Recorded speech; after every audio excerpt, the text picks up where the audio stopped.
authorities today. Right, so no leniency for the 3 cops who are the bad guys. They're going to be arrested, the source said. They're not part of the Brotherhood. They're not part of any fraternity. They're going to be arrested like anybody else. I didn't write it.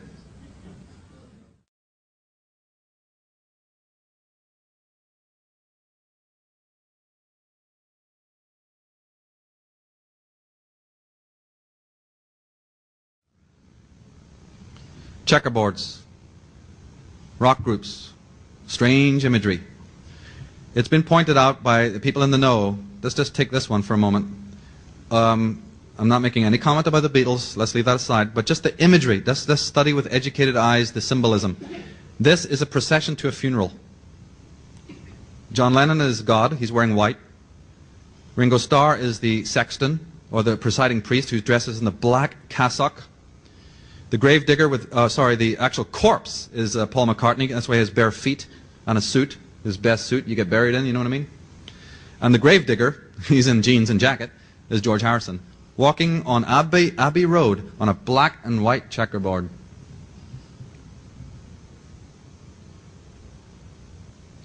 Checkerboards, Chevrolet, corporations using the checkerboard.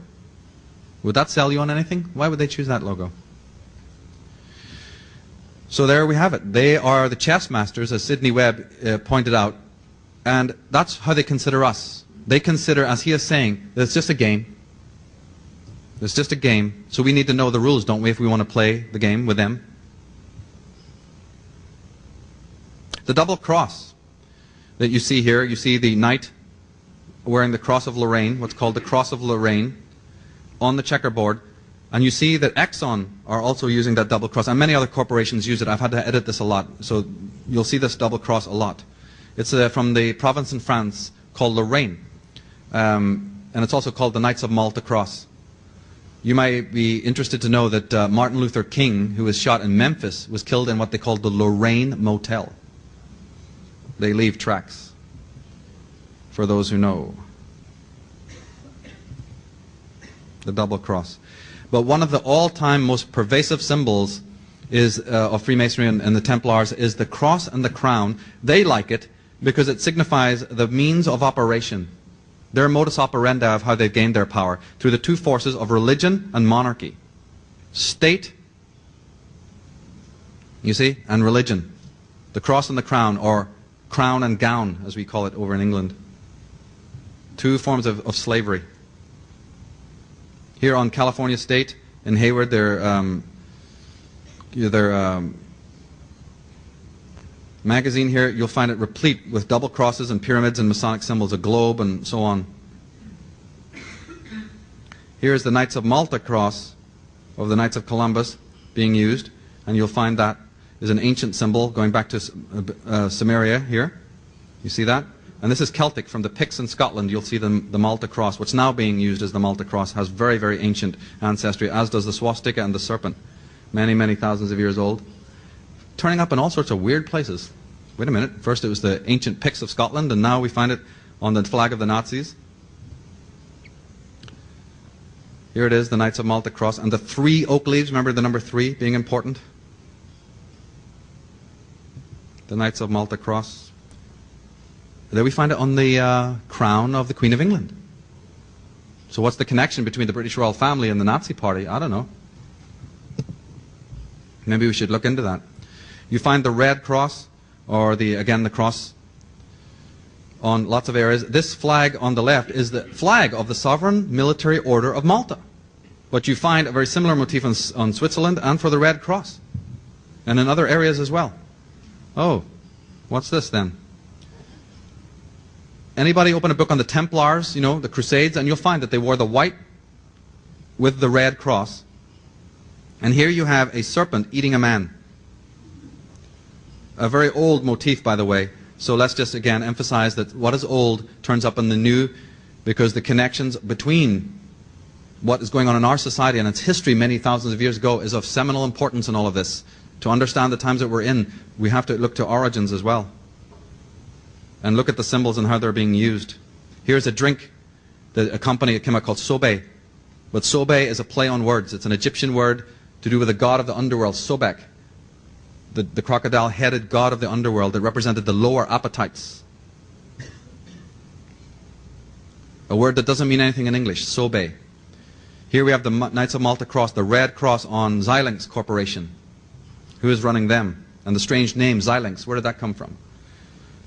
We have the symbol of the Knights of Malta Cross. It was also called the Black Sun.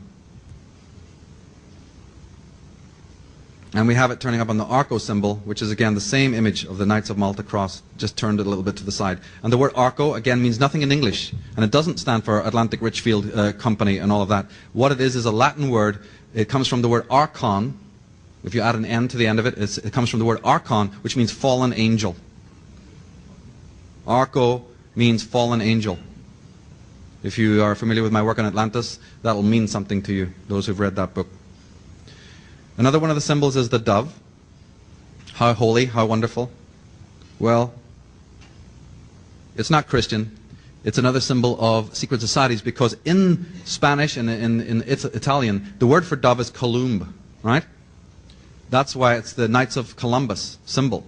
The Knights of Columbus, or the Knights of the Column, use the dove as their symbol. Anybody get out the James Bond movie, I think it's For Your Eyes Only, one of the terrorists there, one of the assassins, is called the dove, and he wears the symbol.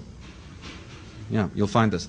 And you find the symbol of the dove on the maces of the Queen of England, and that's where you get District of Columbia, Columbia Records, pictures, British Columbia, Christopher Columbus. Where do all the drugs come from? Happen to be just from Columbia. Why? Because there's somebody called the Knights of Columbus purveying them from that place, and only too happy to let you know that they're doing it. And you may have heard about a place called Columbine High School, the place of the doves. Ah, well, anyone who's done their occult homework knows that the Cagliostro's Egyptian rite, one of the great occultists from the ancient world, was called Cagliostro. He invented a Masonic rite called the Egyptian rite. And you need to know about this because it said it involves a virginal boy or girl as an oracle or even priest. These virgins were known in Masonic circles as the Columns, the doves. They were sacrificial. Columbine High School. We've heard a lot about it, but we haven't heard about the ritual side of it too much, connecting to these old Masonic rituals. The owl is a symbol of the Bohemian society, but it goes way back to the cult of Minerva and Lilith, the goddess Lilith. And the owl is on the dollar bill. Hidden away in the right corner of the dollar bill is the symbol of the owl, because it goes back again to ancient secret societies. One of their symbols is the Tudor rose. The rose is a hallmark of secret societies. Nothing evil with a rose, it's just who's using it and what for. You'll find it copiously used in the imagery of the Grateful Dead. Bob Weir of the Grateful Dead is a member of the Bohemian Society. You'll find it on corporations that have long ancestry. And on tech companies, .com companies, you'll see the use of the red rose, and you'd wonder why the association.